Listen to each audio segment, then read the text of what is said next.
Hey, I'm Shannon with directcarpet.com, and today we're going to show you how to do a double pie installation. This is going out to Kristen. We made her a custom top pie, second pie, templated piece of runner carpet.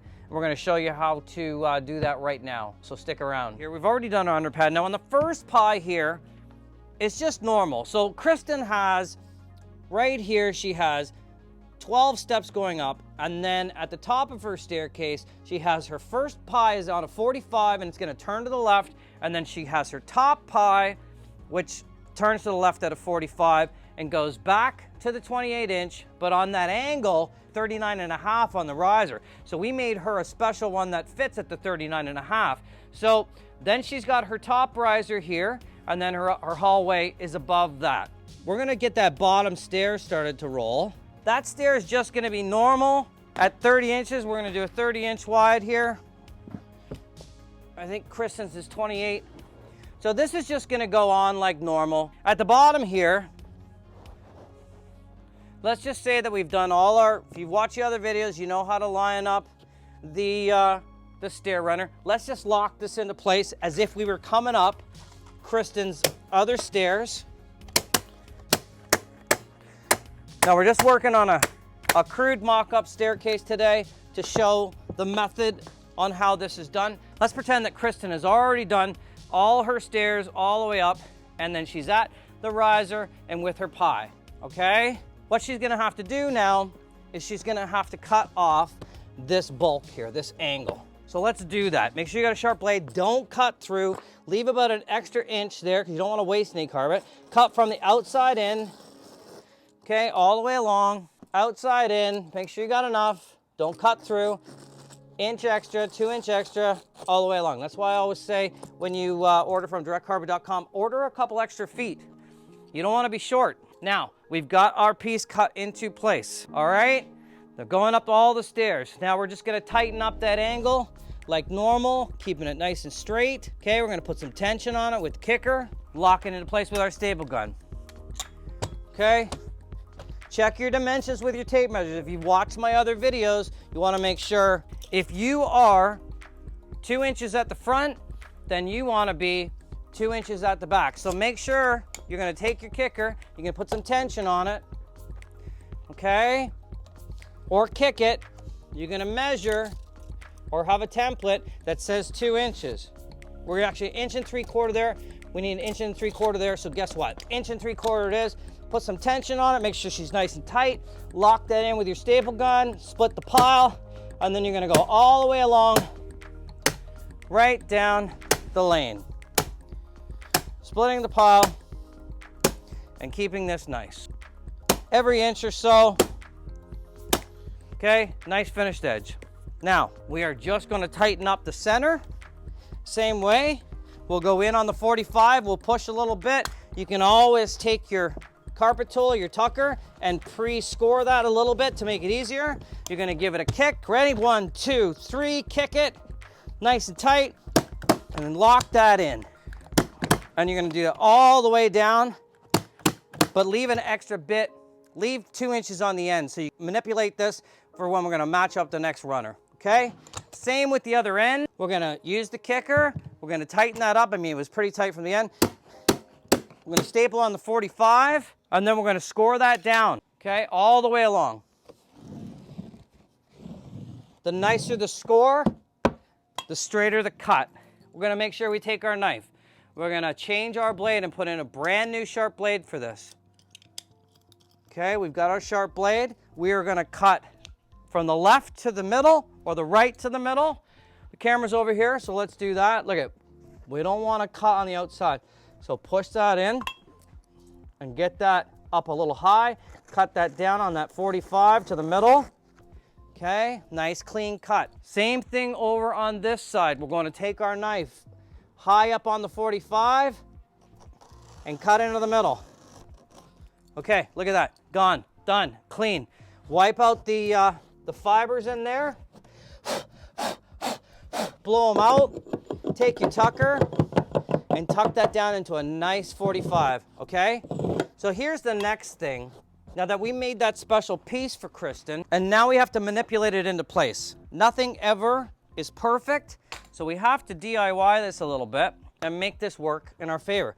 So that's what this custom stair looks like. You can see it's got a couple of angles. It's got an angle out there. It angles down there. So now we got to try to line this thing up, right? So we're going to start this on the bottom. Now, this won't come perfect. You will have to line it up on the top first. See where this little point is here. This is for anyone who orders this. This point needs to be on the edge of the point for the stair. Okay, and now if there's too much here, you will have to measure from here to here and cut, you know, a 1/4 inch off, an inch, whatever it is, depending on what your riser is. Let's see where this one sits. If I have to cut it or not. Fold that little tab in there, and let's see where we're at. Now, once I go onto the nose, I'm pretty good shape. Now, I could cut that down, but let's take a look. We're lined up on this corner. Now, see, you can manipulate this corner, all right?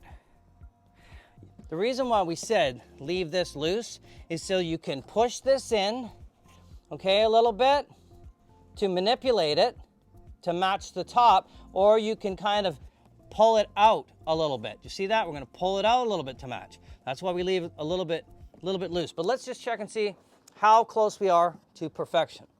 Okay, we're kind of lined up there.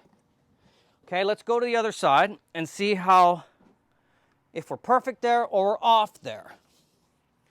Okay. Okay, and now we're off quite a bit. Now, this is where the manipulation comes in. I would rather see this lined up here, and the outside of the stair not lined up. So what I'm gonna do is I can manipulate this a little bit too, right? Remember we left that? Push this in a little bit. That'll get you an 1/8 of an inch. So push this in, pop a staple in, okay? And then pop the staples in on the outside. That'll get you an extra 1/8 of an inch that way, okay? Now, what we'll do is we're gonna line that up perfect. You guys see that there? Okay, you guys got that? Look at, nice line. You know what? I'm gonna lock that into place with my staple gun. Splitting the pile. I don't wanna see indentations. Okay, and then what I'm gonna do, I'm gonna feed that in like that, especially if you have Berber. You wanna make sure that all those little guys are tucked in there so they don't pull out. And then what we'll do is let's pop in some staples halfway, see where we are. Looks good. Now let's see what's happened now down at the end. We know we had to manipulate that a little bit, and let's see where we're at. Okay, wow, look at that. That lined up perfect like that. So you know what we're gonna do? Since we know that that lined up perfect, let's lock this into place. Now see, this ripped a little bit, this binding when we cut it. So you might have to take a little bit of glue gun, and manipulate that in and clean that up, okay? I'm just gonna put a staple in for now, because it's just a quick and dirty. But Kristen, if you're watching this, make sure you clean this corner up nice with the glue gun so that it doesn't fray, okay? You'll put some glue in here and just clean that up. Okay, now you're gonna bring this corner down, you're gonna flip that tab back, okay? And then you're just gonna line that up. And then you're gonna pop a staple in. And then all the way down to where we had already stopped in the middle. Okay, see that?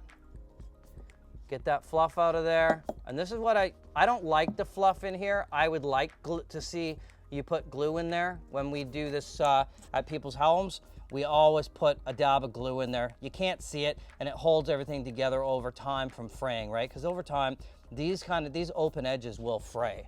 Not in the middle here, because we're gonna tuck that all in, but the exposed outer edge. And now if you have trouble, if there's a wall here and you're having trouble with your staple gun, you're gonna have to manipulate it in there on an angle, or pull this back, put glue in there, push and hold, and use like a good hot melt glue for that. And that's it. Basically, look at this. We are lined up with this special piece all the way along, okay? And now what we're gonna do is we're just gonna put staples under the nose, okay? All the way along, like we normally do, every inch or so.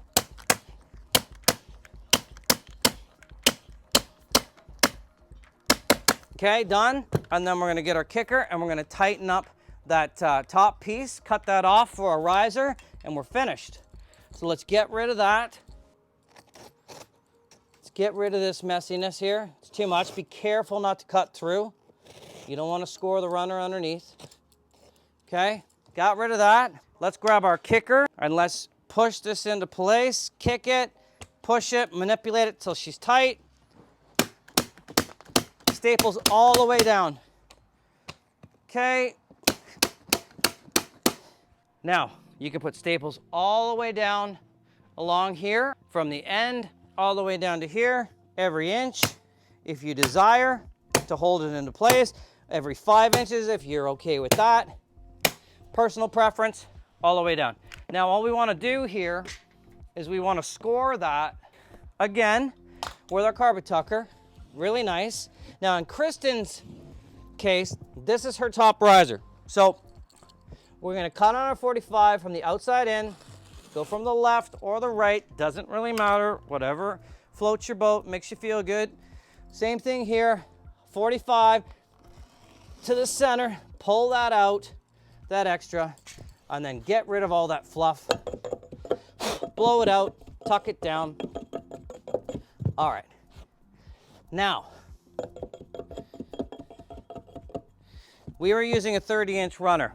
From this point to this point should now be 30 inches because I made it exactly for Kristen, and it is 30 inches. I had sent Kristen a top piece, okay, a top riser piece that would match with her stair runner here. So all we're gonna do is, because we have this nice finished edge, let's pretend that this is the top or the lip of her riser.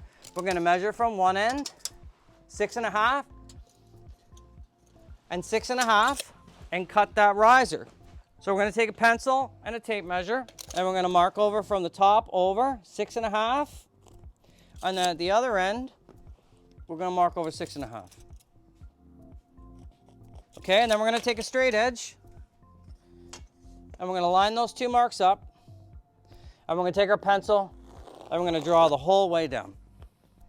Then we're gonna take a very good pair of scissors, sharp shears, and we're gonna cut that down. Now, I always like to cut, if you watch the other videos, I like to cut up and into my line, and I'll show you why later. We're gonna cut all the way down on that pencil mark. Now remember, guys, we're doing this really quick to give Kristen an insight. I will do a more professional video after on how to do this methodology or this installation. So listen, we cut that down on an angle. You can see that. See, I kicked it out a little bit there, and I kicked it out a little bit here, and you're gonna see why now. So this would be what Kristen's top flight looks like. Okay, let's get our riser over there. When you're cutting your risers, the bottom of the binding is always a little bit lower down than the actual carpet. So when we cut that piece down on that angle like that, guess what? She fits right in there, nice and tight. Look at that, all the way along, perfect. Okay, now we got a little fluff here. If you have a little fluff, if you're using Berber, cut that off, clean that up, and then put a little dab of glue on there to hold that binding down, right? You don't want it fraying over time. So let's get our riser into position. Line the inside up first, okay? Don't line it up past, don't line it there. Exactly first, make sure it's perfect.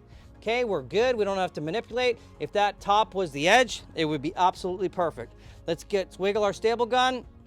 Let's lock it into place, okay? All the way along, push that down. Manipulate it in there. Now let's just have a quick look on the other side, okay? How'd that turn out? Look at that, perfect. Perfect. Lock that down, let's lock that into place. Now that thing's right in there. So then what we want to do is we want to make sure that we hammer this down a little bit, tuck this in. Let's get a staple every couple of inches, wiggle it to get it through the pile so you don't indentations. Done. Then let's just put a couple in along the top, under the riser.